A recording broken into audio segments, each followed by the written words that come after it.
connecting. There We you go. are It says now recording. recording.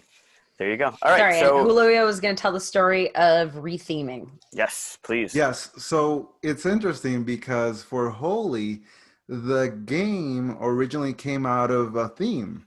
So I, as a civil engineer, I work with the Forest Service, and I was actually in this. It was kind of like a convention type deal where they had Native American speakers. We deal with the Native American community a lot within the Forest Service, and they had this interesting speaker that he went through a lot of stories from and myths from their culture, and he mentioned how in their culture they have 7 directions instead of the normal orthogonal 4 directions: north, west, south, east.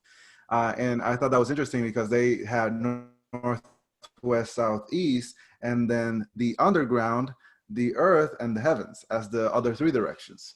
And I thought, man, that's such an interesting way of looking at things. And how can I incorporate that into a board game? Because at that time, I was probably maybe 2 months or 3 months into designing.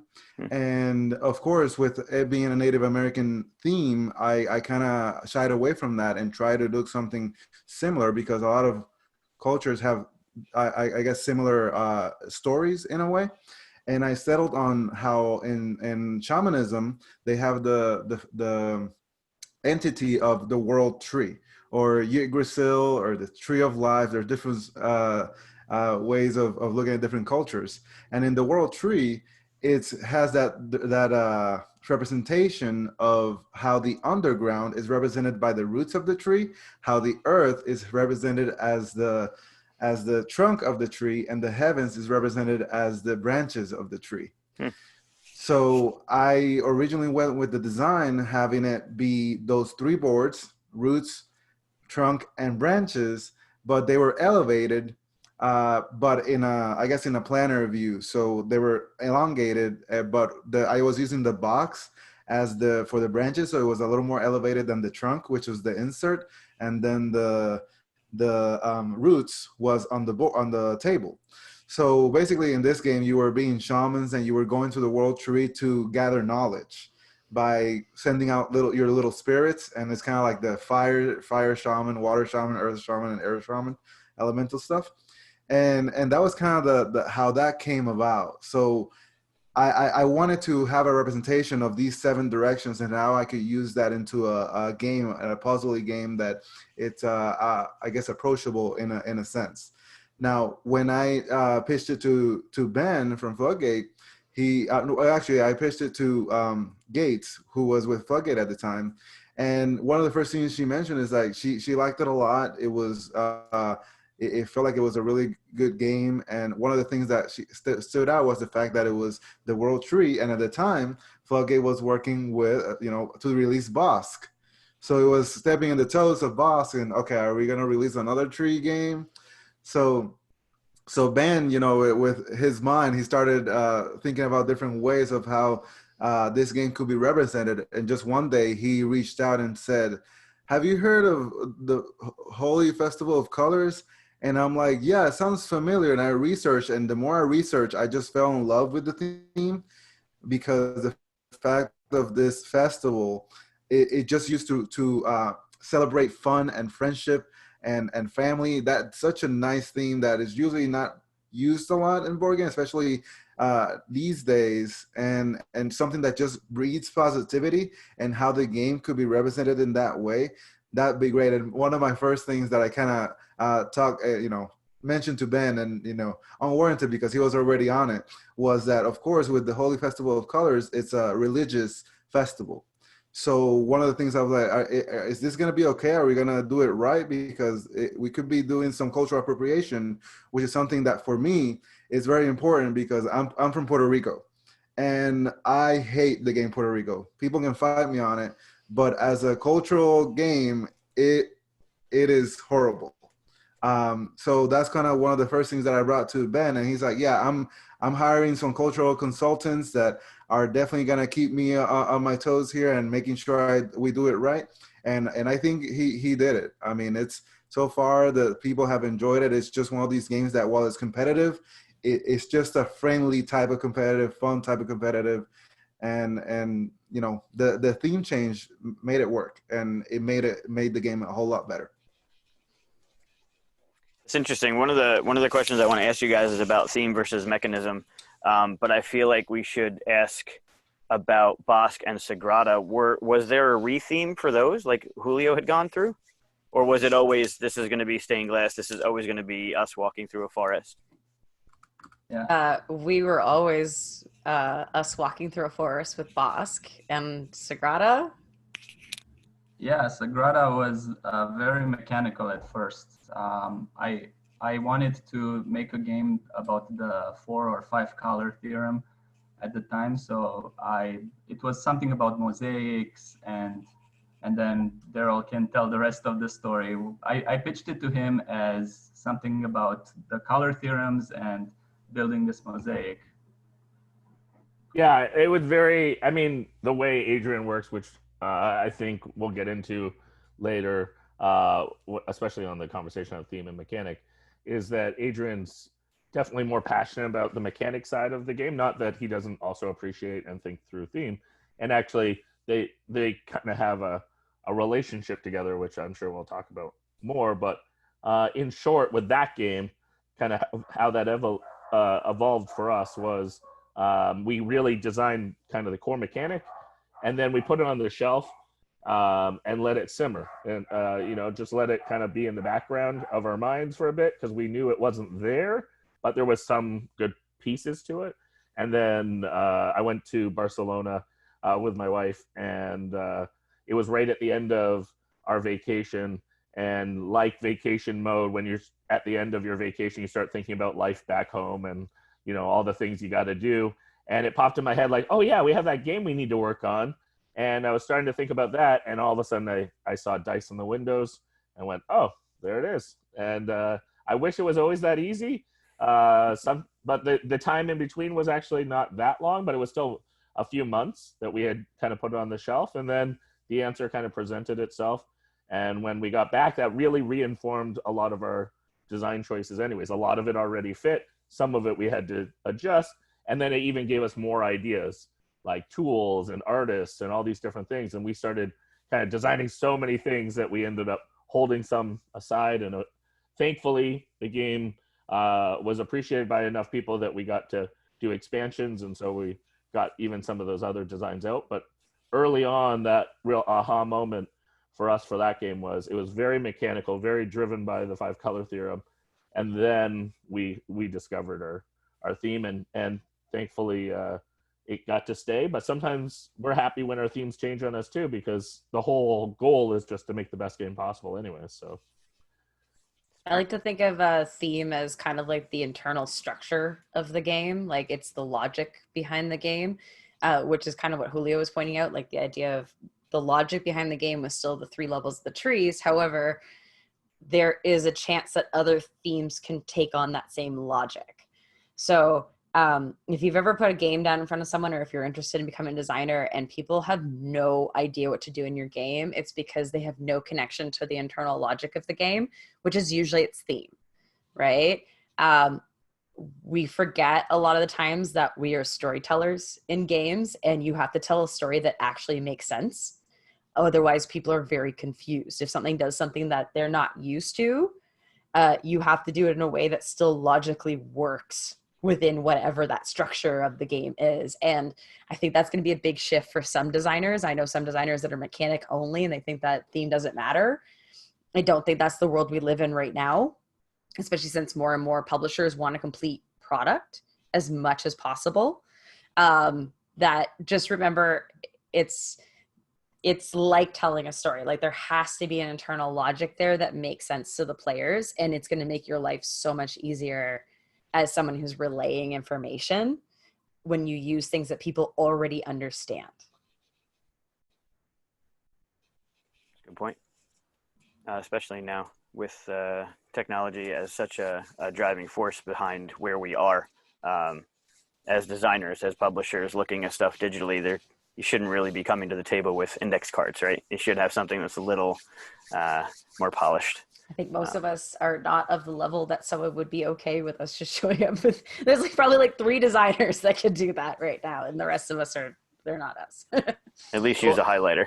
Yeah, exactly. So spice it up a bit. No, it's funny. I was on a panel yesterday with a designer, and I was like, wow, this is even just like next level. This designer's quite an accomplished person. But also the funny part was that it also kind of highlighted the difference of like hobby and mass market, because I mean, that's a bit of a different world too. And so this person, he's actually like a comedian actor and has written movies and written TV shows. And he approached a company and he only had the title for the game. And he signed it on the spot. And I was like, that is not my life. Wow. So who knows? Maybe you as a designer could even sell it on a name. But for now, I would recommend making a decent looking prototype before you pitch it. You got to earn that reputation. And a working prototype, because going back to using the art as a way to represent the game, it can be a double-edged sword, because the prettier the game is, the more expectation of that the game is going to work. And it's going to play well, and it's going to be fun. So try to keep those expectations balanced. Of course, you always believe in your game. But yeah, if it looks too good, then it should be really fun to play and awesome. Right. So those of you that are joining in a little later, we're here with Daryl Andrews, Erica Bouyouris, Adrian Adamescu, and Julio Nazario, all designers of games in the Floodgate catalog. And before I get to the theme versus mechanism, which do you do? Are they one, or are they a path that you follow out of the gate? I know Stacy has been patiently waiting with her hand up, and I feel like her hand up might be a little tired. So why don't we go to Stacy with a question? Thanks, Michael. This is probably going to be answered by what you just said. I feel like I'm backtracking a little bit, but I'm just trying to wrap my head around what exactly each one of you do, because I've been on a few, I've gone to a few of these events during Gen Con and have talked to a lot of designers, and I feel like there's a little blurring of the lines. I'm a graphic designer, but I also am starting to dabble into game design, which obviously incorporates much more than just graphic design. So I'm trying to understand, are you designers in the sense of you're designing the games, as far as like mostly we're talking about the game mechanics, and then you're bringing that to the table, and then there's like a group of other people that are now going to see how that works out visually, et cetera, et cetera? Or when you say I'm a game designer, are you doing like everything? You're figuring out the mechanics, you're figuring out the artwork, you in particular, Erica, because you're a freelancer.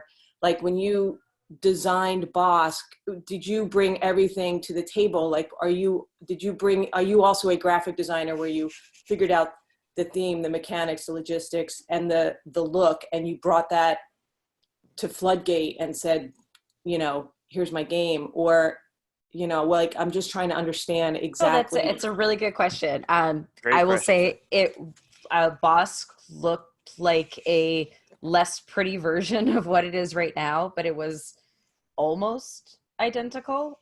It was already 3D trees. But I mean, Ben completely made it look gorgeous, right? But we had all the color blocking on the table. We had the 3D trees. We had our leaf dropping. We had a slightly different, but same kind of idea for the wind. But it changes everything when it gets to that next level of being finished. Like, we didn't need to take it to the level of what Ben did in order to pitch it. But the thing is that we live in a world where it can be kind of both. So just as an example, when I just did the Steven Universe game, and before I even got approval for the mechanics of the game, I had to get approval for like the card layout, like exactly how information was going to be relayed. And I had to get that approved before. That was me. Like, the cards are exactly the way I designed them. But that doesn't happen for everything. But there are more and more situations I'm noticing that are popping up like that. Go ahead, Daryl. I didn't want to finish. I just wanted to say, like, I'll jump next. But I think some people like Erica have those skills, or yourself, Stacy. I, for one, am not a graphic designer. And so there's a good reason that a publisher will not have me do the graphic design for the game. And so I'm limited by that. And I think it's also like a matter of terms and understanding like all the different roles that are going into a game. So for instance, I think some of us, if we do a better job with the graphic design and presenting that, that's going to help the publisher down the road. But they'll probably either have someone on staff that's a graphic designer, or they hire a freelance graphic designer to Yes. then be part of their final product. Most of them will have their own. And then on top of that, there's going to be an illustrator. There's also going to be a lot of other small roles. So anything from like dealing with logistics, and the logistics could be on a variety of things, but really focused on the manufacturing side of it and interacting and working with the printer. I see, Julio, you go next after this. But the other thing that I would mention is that even the term designer, like you pointed out, it's funny because like we're using that right now, but for instance, in other sectors or even in other cultures, I've noticed that people use different terms. So even like game architects has been a term I've heard, or game inventors is another term you'll Inventors seems to be the term in a lot of things. So depending on where you are, and really what we're describing, at least for the majority of us designers or inventors, is that we're mostly coming up with the rules, and we have a physical prototype that we've been using that's kind of half-baked and kind of more functional. And it might be, you know, something like, my main thing that I love is like card sleeves, where I'm shoving things in cards and maybe even writing on it and whatnot. But then we present that, and then someone is going to take it the rest of the way. That publisher is going to take the responsibility of, as if we were a book author, where we submit our manuscript and then they finish and make it a product. So that would be one way that I kind of describe the relationship. But Julio, please add to that. Yeah, and you can even take it further, because I think the more skills you have, the more possibility you have of success in a way. Because as a designer, if you can come up with the mechanisms for the game or even the theme, and you have some graphic design skills that can help you take that idea into something that people can relate to and understand. And then there's also the technical writing aspect, which people don't like to mention, but rule writing is so important, because what sense does it make to make a game that's awesome and people can't play it because they can't understand your rule book? Yeah. So for me, you know, in engineering, I used to do a lot of specs for construction projects. So that involves technical writing, and I think that has helped me a lot in, you know, writing my rules and make them understandable. So there's a lot of different things that as a designer or author you have to really dabble on, and you should be, you know, a jack of all trades in a sense, at least when you're starting out, because unless you're paying somebody or you're working with somebody else that has those skills, it's all on you. I would say the size of the publisher absolutely matters too. If it's a really big publisher, they already have all these people. There is a internal editor, there's a graphic design person, there is an art director, there is all of these things.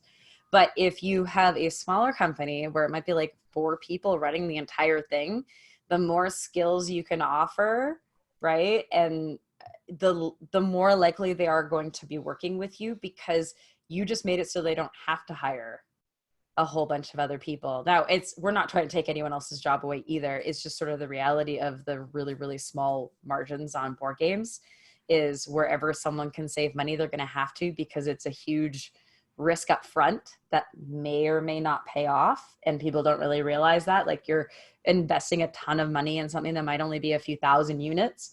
Whereas other people, like some of these really big publishers, are playing with like tens, if not hundreds of thousands of units. And that changes everything, because they can afford to hire all those other people because their unit cost is so low and they have such huge distribution. If your unit cost is really, really high, you have to save a lot of money.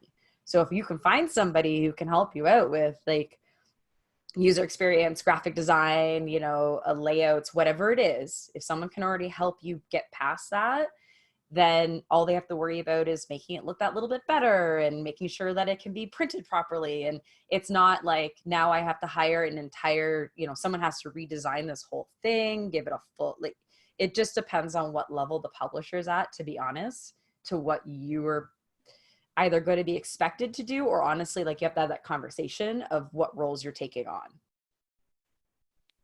Thank you. That's No really worries. helpful.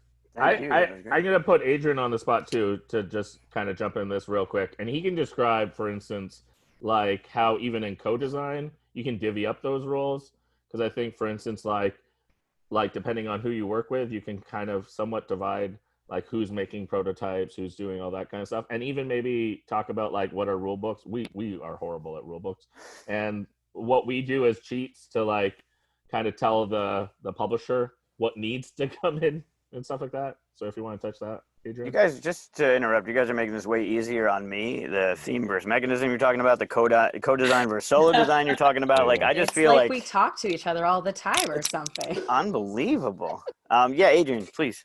Yeah, so it works great for us, for Daryl and I. For example, I'm more behind the computer type of guy, and I like preparing the prototypes, cutting them up, bringing them, printing them. And Daryl is very good as a business person too. He talks to the publishers, gets the contracts, things like that. So even this dividing up, if you find a co-designer who complements you, I think you can work better as a team than as an individual. Yeah. Play off each other's skills. Honestly, that's the best part about co-designing, is that you don't have to be great at everything, because hopefully the person you're working with will be that nice counterbalance to where your skills are. Now, it is very important to note that co-designing is definitely very important to find the right person that melds together with you. Because I've worked with a couple of people, but I'm just kind of a little impatient when it comes to, I want to get stuff done fast.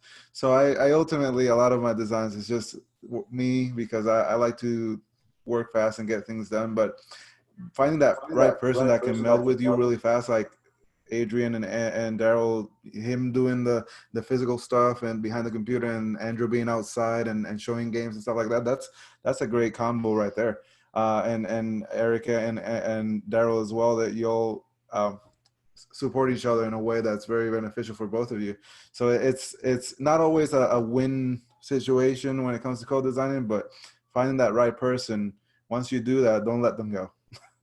It's not easy, but when you click with somebody, it's good. It's I used to be in advertising, and I will tell you that there's no creative team that isn't at least a team. Like when people move as creatives, they move together, right? Because they're usually either like a pair or whatever they are. That is just a natural occurrence in a lot of design space, to be not an individual, but a team, and you move as one. Because when you find that person, it's like, they could be your inspiration too, right?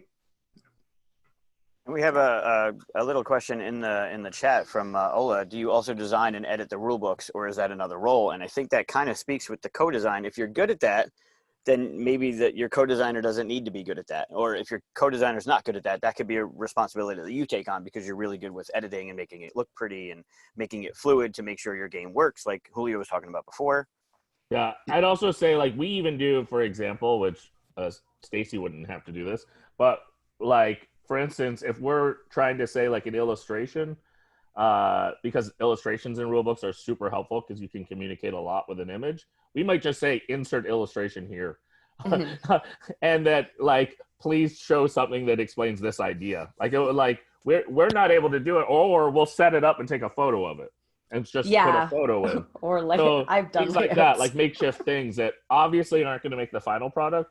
But again, it's to show that there's so many steps in the design process, and communicating what you need, you kind of makeshift. You find ways to at least communicate what you're trying to and again, it is one other thing where it's a lot of little things, because again, with the rule book, you have the technical writing part, but you have the graphic design part that's very important in a rule book, plus the illustration side, making it look good. Graphic design and technical writing. Well, the design, you also got those three, illustration, mechanisms, theme, and then the graphic design part of it. So it's about having that good balance between all three, so they work together very well. Yeah, I'm gonna say I've also had one bad experience for the rule book that kind of made me just decide, F it, I'm gonna get better at this myself, and maybe advocate more. So, for example, my last game that just my Steven Universe game that went to Kickstarter, I rewrote the whole rulebook. Because I was like, I'm sorry, at this point, I need to make sure that it talks to the audience it's intended to talk to. And that's not necessarily always everybody's strength. So for just as an example, like this was an amazing publisher to work with. They just didn't necessarily have a lot of people internal to help out at the time.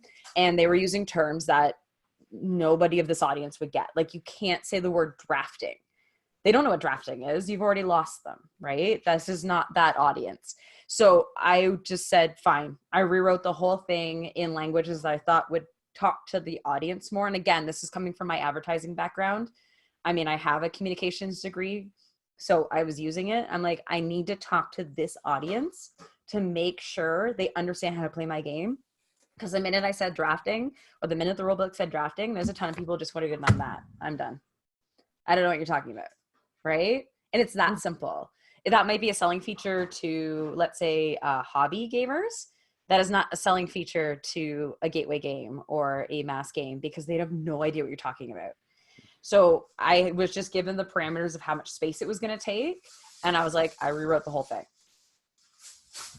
because I'm not going through that bad experience again.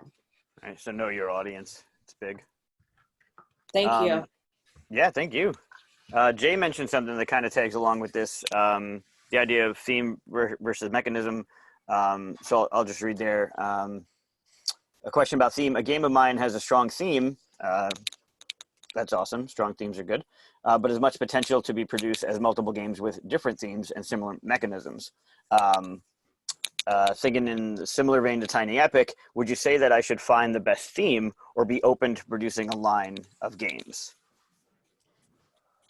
I would say it really depends on how all those things are interacting with each other. If they naturally feel like they should go together, I don't think you'd be considering chopping them up, right? But if there's some part of you that doesn't feel like they're fitting together and you're considering chopping them up, I would follow why you feel like you should be chopping them up.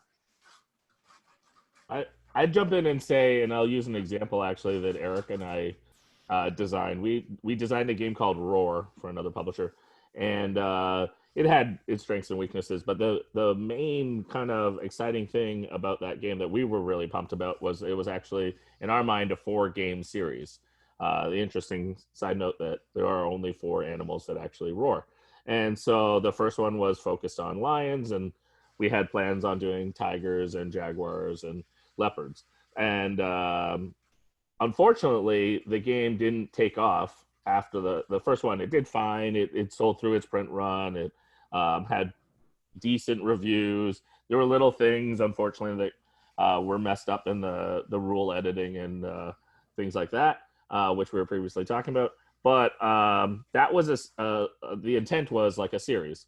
But the reason I share that story is I think you need to make sure the first one is successful enough to justify being a series or getting an expansion. I mentioned how like Sagrada, we had extra material, but we never knew if any of that was going to make it out, but we wanted to make the best first time experience.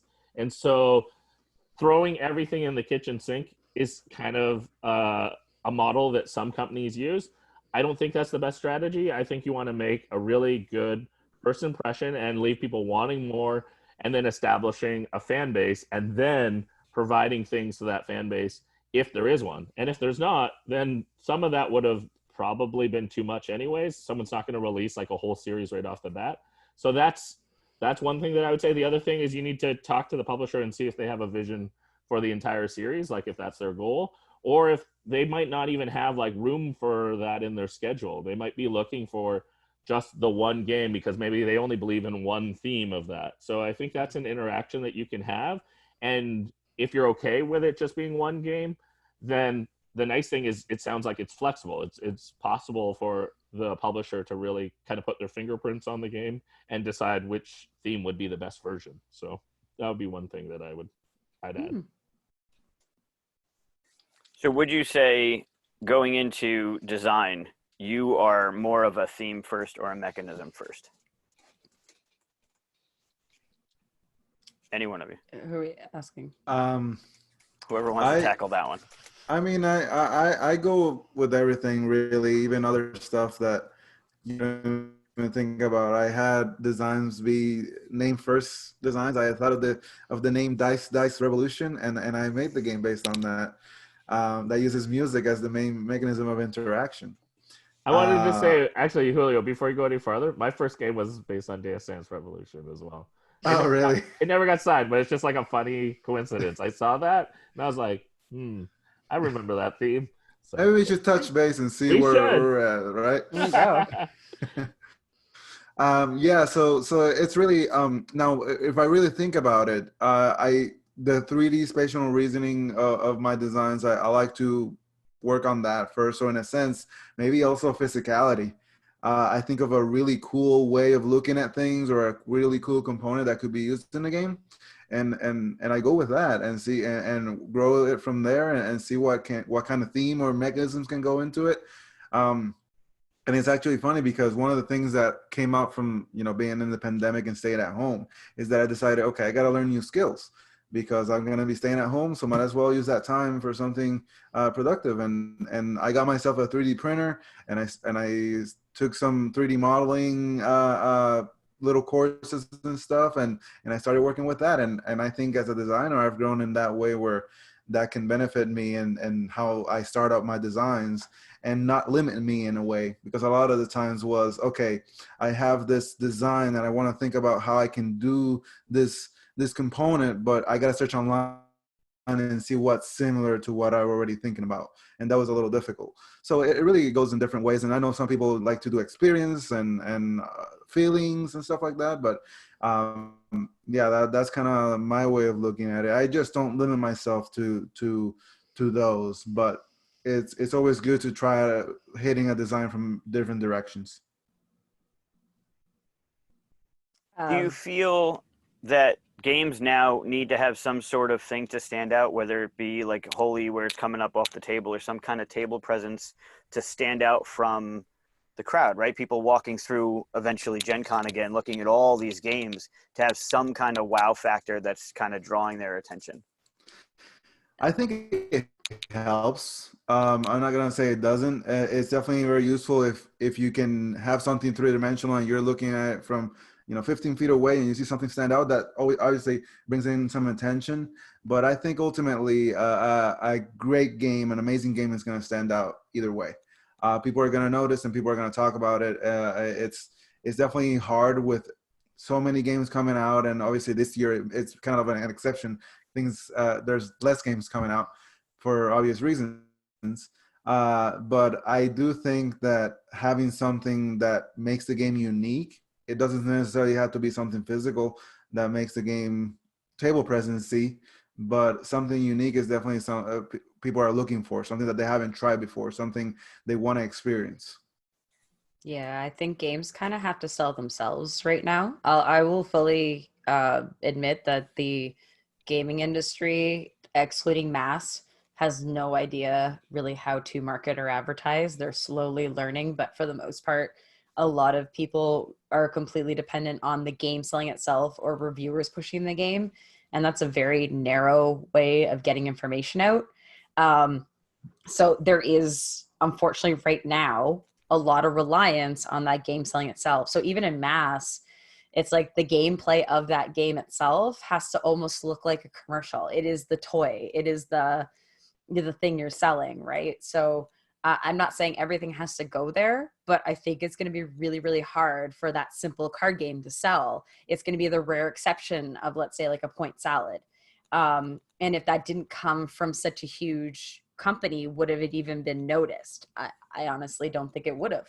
So there's, just in my opinion, I just don't know how well simple games are going to do, even if it was like the newest mechanic ever. If we can't see it right now, and I don't know how long this is going to last, but if we can't see it, I don't know how it's going to sell. And probably to add to that, and I think Julio even really touched on this, was like the good games are going to do well because that'll just, it might not go right off the bat, but word will spread. But that visual, as Erica's talking about, or what I would kind of almost use like the phrase of like a gimmick, like if there's something there, like gimmick sounds like a bad word, but it's kind of that something that pops, or that thing that even when you describe the game, it has a unique factor. It will at least get people interested. Now the key, like Julio said, is that it has to do it well. So Mhm. like it needs to be integrated. It needs to not just be a gimmick. It can't stay there. So you need a reason for someone to pull it off the shelf. You need a reason for people to talk about it. But then it still, at the end of the day, has to be a good experience, or it's never going to catch on. So, Mhm. and that's why we play test so much. That's why we refine, we reiterate, but try to think of unique things. Eric and I sometimes we'll just go wander through the dollar store looking for weird components See because what it does. that might inspire, you know, or like Julio said, a name might inspire. Whatever's that jumping board to like think of something unique. You're looking for inspiration from anywhere, Mhm. and then going there. Adrian mentioned the 5-color theorem because that was a jumping off spot for him. And so whatever it is that inspires, don't get attached to what gets you started, but just keep following that fun, follow that idea, and then see how it can get better. It really does come from anywhere. I was doing the dishes and I saw 2 chipmunks in the backyard going towards this bird feeder trying to get seeds. And I'm like, wow, there's something there. And then that led me to a conversation with Adrian about designing a chipmunk game. So it really can come from just everyday stuff, right? A name, a moment, something out your window. I believe we have a special guest who I would like to bring in at this moment. If he is available. Ben, are you there? I am. I'm not very special though. You are You're special far to too us. kind. You are special to us. I know you've kind of been listening, running Cosmic there for a bit, but you've been hearing what's been going on. For those of you that don't know, this is Ben Harkins. He is the owner of Floodgate Games. He is also Everyone. an amazing designer who I'd like to pull out of retirement at some point. Ben, looking at these designers that have made such pretty games that were just behind Daryl and behind Erica, what stood out to you from Bosk, from Sagrada, from there it is, from Holi, that you were like, I need to have this. Like this is a good game that I want in the collection? Honestly, the best thing to do is just sort of refer back to all of the amazing insights that have been supplied by these designers so far. Like every one of these bits sort of forms this constellation of what makes what they're doing special. And that's really attractive to me as a publisher because I see so much of these principles in the designs that I see from these folks, and not just in the games that I've signed, but I've seen many other designs by everybody here, and they're all great for different reasons. And I wish I could publish everything that they're making, but it doesn't always make sense. But honestly, it really is about how each of those different principles comes to bear and comes together to really form an experience that people are having fun with. And the product vision that each of them end up having is really makes it a really smooth partnership to where it isn't just a handoff. Like everybody wants to stay involved and understand what's happening during development, and especially wants to see what's happening with the art. Everybody always wants to know that, of course. Yeah, hopefully that doesn't feel like too much of a cop-out answer, but honestly, like it is the magic of bringing all those things together, whether they know it or not. These are some really talented folks that are doing that. It speaks a little bit to what Erica said earlier about the story, right? We're storytellers as designers, and in each one of these boxes, there's a story to be told. Hopefully, they're told multiple times, not just once. But yeah, every box holds a story, and you're looking at people that have made some amazing stories for Floodgate, whether it's Bosk or Legacy or Sagrada or the new one coming out, Holi. I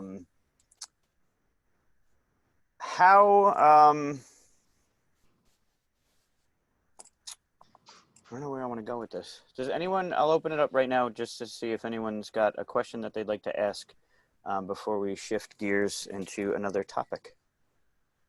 Feel free to questions. We'll get where are we at for time too? Yeah. We have 25 minutes, 23 minutes. We still have quite a bit. Great. Yeah, and I want to open it up later too for more questions, and then let you guys end with how people can follow you on all the things that the internet provides. If I may usurp your job, I just like to ask this question of designers. Please. What is your sort of one bit of wisdom you'd give to new designers? I think this kind of thing I get a lot as a publisher, but I think hearing it from other designers is a really valuable thing for anybody who might be interested in that. I mean, the number one thing we always say to new designers is get it to the table. You can think about it all you want, but you'll never know if it works until you put it in front of somebody. I'd like to say stick with it, because you won't get it. You don't become an amazing designer right off the bat. And before I met Daryl, I've been designing for 2 years, and then I kind of piggybacked off his success, and he piggybacked off maybe Sen or other designers that came before him. So, but if you stick with it, you get to meet people in this field, and if you continue making and creating, eventually there will be success, hopefully. I think that's great to say too. This is a skill. I think it's like any type of art skill. Some people might have a small natural inclination towards things, but if you're willing to put the time and effort in, you will get better at this skill. My advice would be start with something small, and it doesn't necessarily have to be a small game, perhaps, or something that you can work on fairly fast, or just iterate quickly, because usually the first game is usually not the best, and maybe from there you can gain some life lessons on how to proceed to the next game. So don't start with something huge. There's obviously some people that are maybe exceptions to this rule, but don't start with a 8-hour 4X game as your first game. Again, if you want to, go ahead, but I suggest you start with something on the smaller side, and that would be the way to go. I'm going to give an endorsement with my answer, but I'm going to say fail faster. Yeah, fail faster, playtest journal. Yeah, so this is a great journal that another wonderful designer, Jay Cormier, has developed. And I'm sure you can order it from somewhere. But His website? Yeah, at least his website, and it's actually like in distribution and stuff like that. But it's a great way to log your progress. So as you're going, it's going to give you some of the great questions and tools to ask, because playtesting is so important as well. And it's going to give you like measurable ways to kind of track your progress. You could just, for instance, throw this in your prototype box and bring it out each time, and it'll do a few things. It'll help remind you some details to track, like your playtime and all those kind of things. But the other thing that I think is even more important is it makes sure that you respect your playtesters by listening. And so no matter what, it's a really great opportunity to hear from your playtesters, because they've just given you their time, and that is such a gift. And so then tracking what they have to say and giving them now an opportunity to share, I think it's really important. It doesn't mean that everything they say is going to necessarily be useful.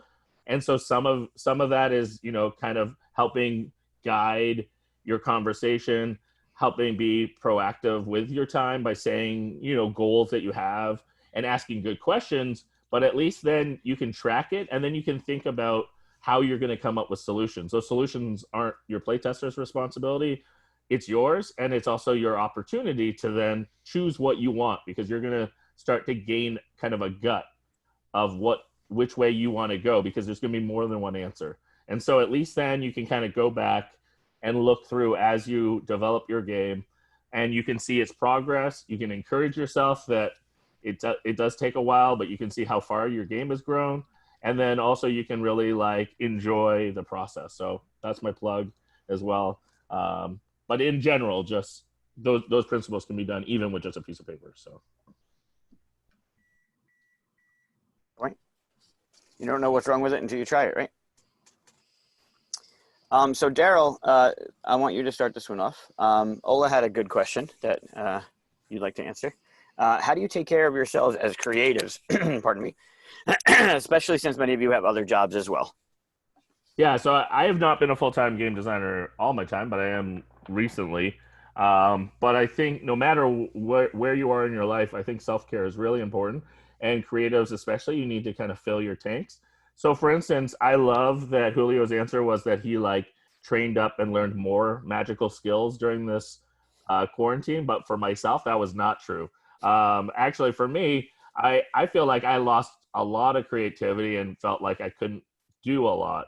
And so for me, in hindsight, I'm glad that I just took a pause, because what that pause did for me and what I needed during that time was a chance to recharge, to take care of myself. And one of those main ways that I recharge is going outside. Outside's really a great way for self-care for myself. So I actually went to a cottage for a little bit and used that isolation as a chance to kind of brainstorm new ideas, to let, pressure and stress go a little bit. And then a practical way that I do that on a day-to-day basis is I have a little fur ball named Lincoln, who I love taking for walks, and that breaks up my day. I'm able to do that. Not everyone can do that, but those walks are really strategic just to get, away from the desk, get moving. And often I will walk, and the minute I walk back into the office, I'll be like, Adrian, I got an idea. I got it. And I'm not thinking about it, but it's because I stopped thinking about it. It's like, why do you have ideas in the shower? Or why do you have ideas when you're not doing it? Because now you have capacity for it. So I think my thing is on the self-care is find what works for you for recharging yourself, and try to take care of yourself along the way.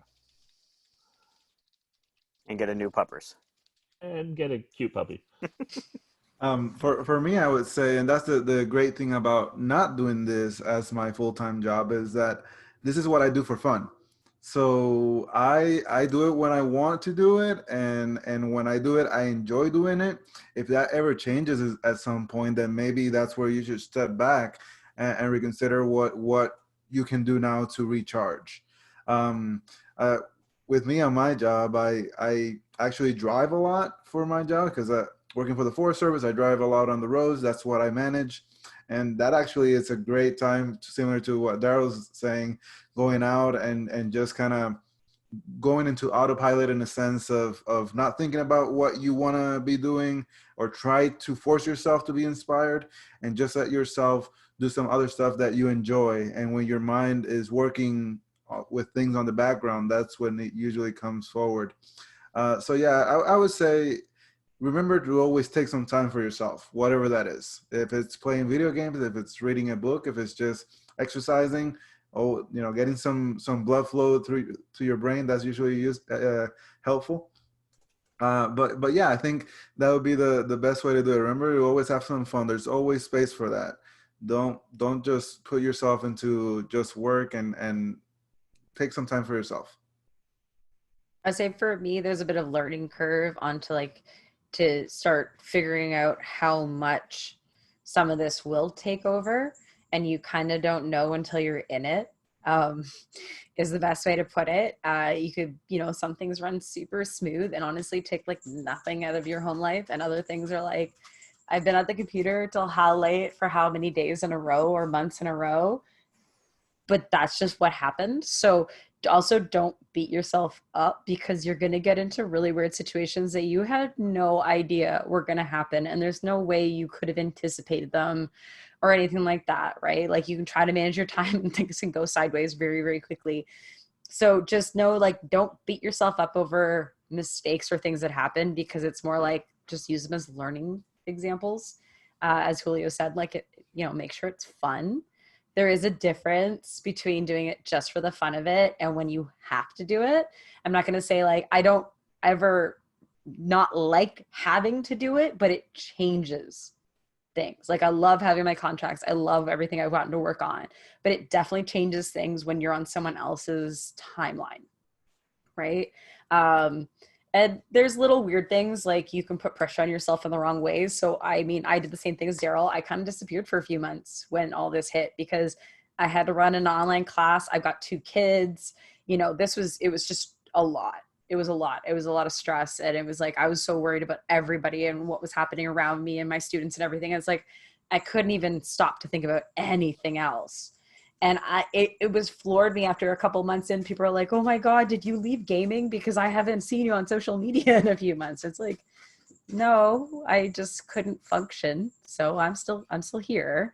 But I couldn't, don't force yourself to do something if you can't do it. Especially, again, as we were saying, if this is for the fun of it. If you're going to turn it into full time, that is something totally different. You have to decide if you're okay having to do something right? That maybe you originally wanted to do. It can change how you feel about things very quickly, depending on who you are. So I'll just say you learn from experience. Don't beat yourself up, and you'll eventually learn what you're capable of, but you might mess it up a bit to start.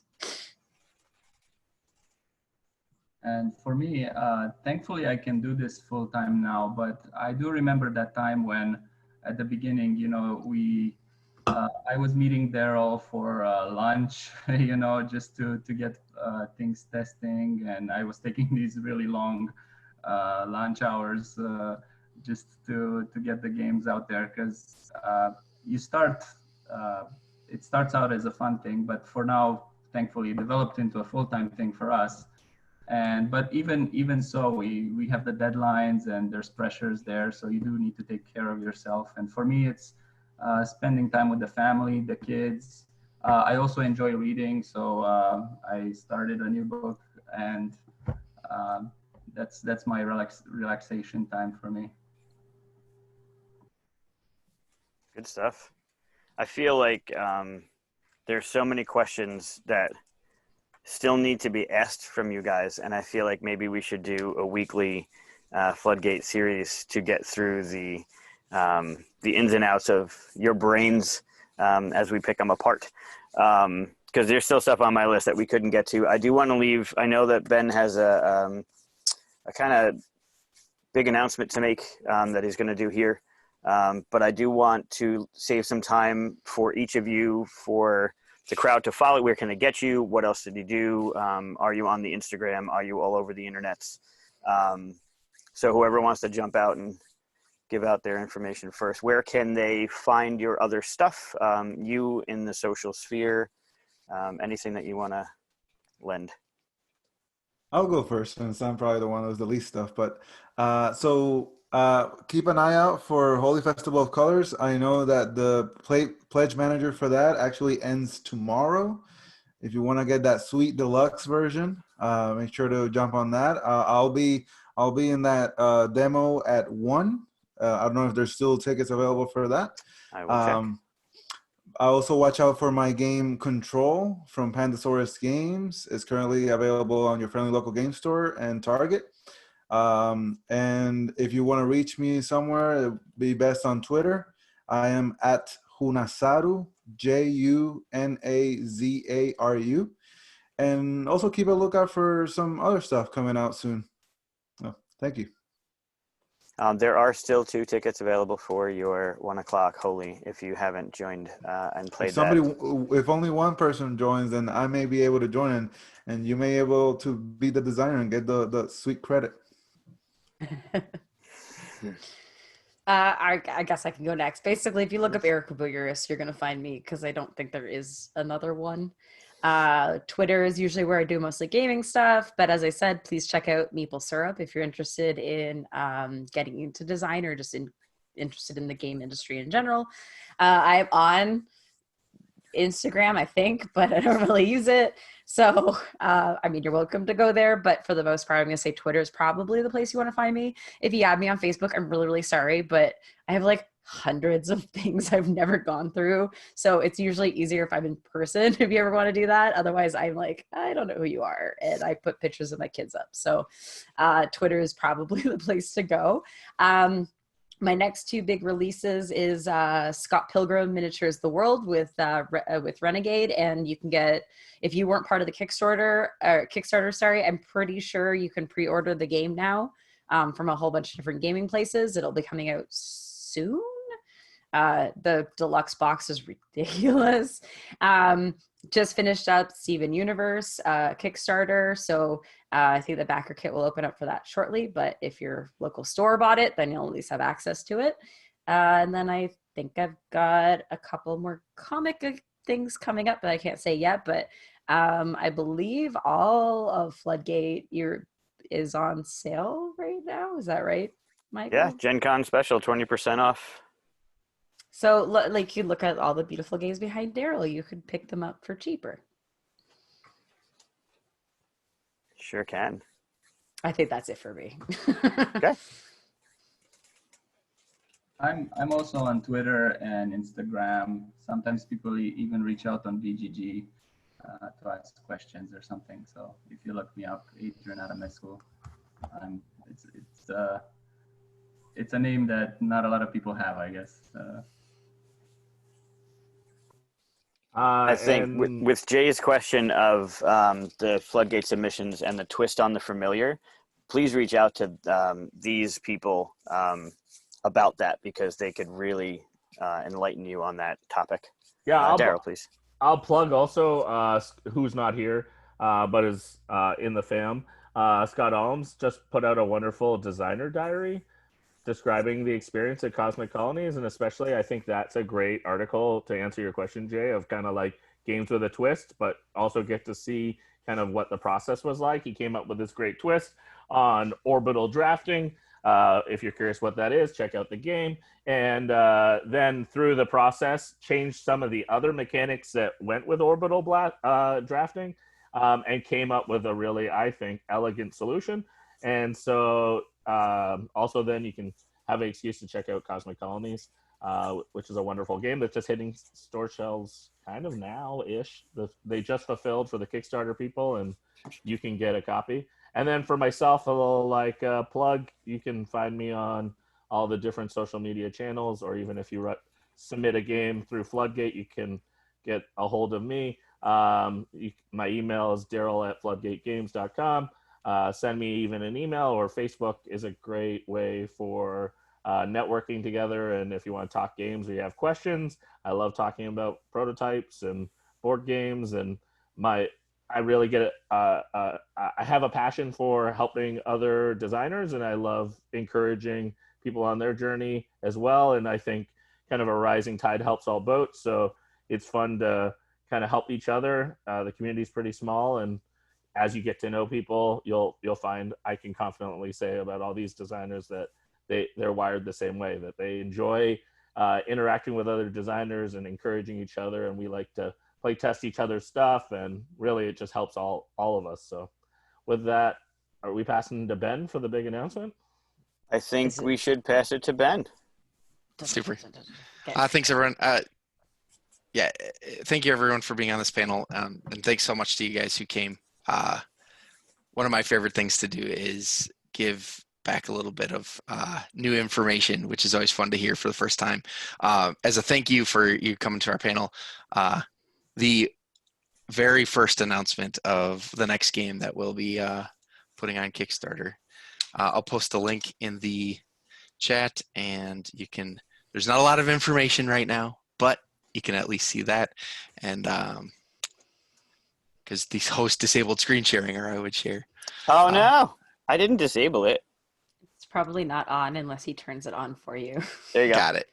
All right, I'll do Oh, that so there we it can is. see the art cover reveal of the art for this game too. Oh, So starting. Boom. boom. This game's called Vivid.